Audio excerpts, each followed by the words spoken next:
आज हम बात कर रहे हैं भारत के कानूनी इतिहास में हुए एक बहुत बड़े बदलाव की। एक ऐसा कानून जो 160 साल से भी ज्यादा पुराना था और अंग्रेजों के जमाने से चला आ रहा था, अब वो इतिहास बन चुका है। आइए समझते हैं इस ऐतिहासिक बदलाव को। जरा सोचिए, जिस कानून से ये तय होता था कि क्या जुर्म है और क्या नहीं, वो कानून तब लिखा गया था जब भारत पर अंग्रेजों का राज था।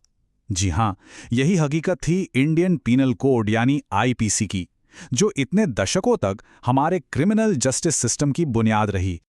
ये कहानी कोई आज की नहीं है, बल्कि लगभग 2 सदी पुरानी है। 1834 में लॉर्ड मैकाले ने इसकी नींव रखी, 1860 में आईपीसी कानून बना और फिर 160 से भी ज्यादा सालों के लंबे इंतजार के बाद 2024 में भारतीय न्याय संहिता ने आकर इसे पूरी तरह बदल दिया। वाकई एक युग का अंत और दूसरे की शुरुआत हुई है। तो पुराने कोड यानी इंडियन पेनल कोड 1860 को अब रिप्लेस कर दिया है भारतीय न्याय संहिता 2023 ने। यही है वो नया कानूनी ढांचा जिसे हमें अब समझना है। इसको ऐसे समझ सकते हैं जैसे हम अपने फोन या कंप्यूटर का पुराना स्लो ऑपरेटिंग सिस्टम हटाकर एक नया तेज और स्मार्ट ओएस डाल रहे हों। ये बदलाव भारत के कानूनी सिस्टम को आज के जमाने के हिसाब से अपडेट करने के लिए बहुत जरूरी था। अब जरा इन आंकड़ों पर नजर डालते हैं, क्योंकि ये पूरी कहानी बयां करते हैं। जहां आईपीसी में 23 चैप्टर और 511 धाराएं थीं, वहीं बीएनएस में अब सिर्फ 20 चैप्टर और 358 धाराएं हैं। इसे काफी हद तक सरल बनाने की कोशिश की गई है। 51। सोचिए, पुराने कानून में इतनी सारी धाराएं थीं, सच पूछिए तो ये कानूनी भूल भुलैया जैसा था, जिसमें कई नियम तो आज के समय में बिल्कुल बेमतलब हो चुके थे। और अब ये संख्या घटकर 358 हो गई है। ये कमी सिर्फ नंबर्स की नहीं है, ये कानून को ज्यादा आसान, ज्यादा सुलभ और साफ सुथरा बनाने की एक बड़ी कोशिश है। तो इस सब का असल मकसद क्या है? सीधी सी बात है, गुलामी के दौर के कानून से पीछा छुड़ाना और एक ऐसा सिस्टम बनाना जो आज के भारत की सोच और जरूरतों के हिसाब से हो।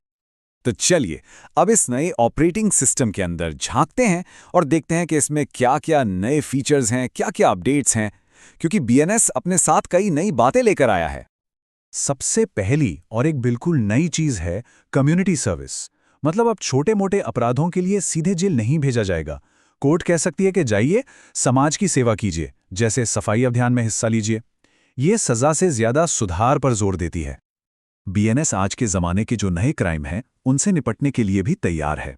इसमें पहली बार organised crime, terrorist acts, mob lynching, financial fraud और साइबर क्राइम जैसे अपराधों को साफ-साफ परिभाषित किया गया है, जिनकी आईपीसी में कमी महसूस होती थी। और हाँ, एक बहुत बड़ा और चर्चित बदलाव आया है राजद्रोह के कानून में। आईपीसी में जो धारा 124 ए थी, वो सरकार के खिलाफ नफरत फैलाने पर लगती थी, उसे अब हटा दिया गया है। बीएनएस में फोकस सरकार से हटाकर देश पर किया गया है। अब भारत की संप्रभुता, एकता और अखंडता को खतरे में डालना अपराध होगा। अब बात करते हैं एक बहुत ही जरूरी और संवेदनशील हिस्से की, बीएनएस का चैप्टर 5। ये पूरी तरह से महिलाओं और बच्चों के खिलाफ होने वाले अपराधों पर ध्यान देता है और इसमें कई मजबूत नियम बनाए गए हैं। इसमें कई नई चीजें हैं, जैसे धारा 69 कहती है कि शादी का झूठा वादा करके यौन संबंध बनाना अब एक जुर्म है। गैंग रेप के लिए सजा को बहुत सख्त कर दिया गया है, कम से कम 20 साल। और तो और किसी का पीछा करना यानी स्टॉकिंग और ताक झांक करना यानी वॉयरिज्म, इनको भी अब साफ तौर पे अपराध बना दिया गया है। अच्छा, कानून सिर्फ सजा की बात नहीं करता, वो कुछ अधिकार भी देता है। तो चलिए अब ये समझते हैं कि कब कोई काम अपराध नहीं माना जाता और आत्मरक्षा यानी सेल्फ डिफेंस का अधिकार क्या है। देखिए, कानून में कुछ जनरल एक्सेप्शंस होते हैं, यानी खास हालात जिनमें किसी काम को जुर्म नहीं माना जाता। जैसे अगर कोई 7 साल से छोटा बच्चा है या कोई ऐसा व्यक्ति जिसका दिमागी संतुलन ठीक नहीं है, उनके किए गए काम को अपराध नहीं गिना जाता। और इसी से जुड़ा है निजी रक्षा का अधिकार, राइट ऑफ प्राइवेट डिफेंस।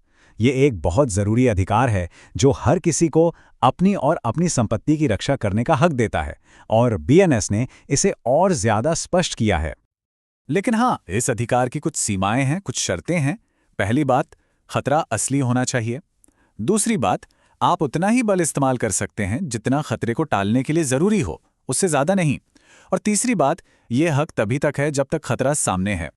एक और छोटी मगर मोटी बात, संज्ञेय और असंज्ञेय अपराध।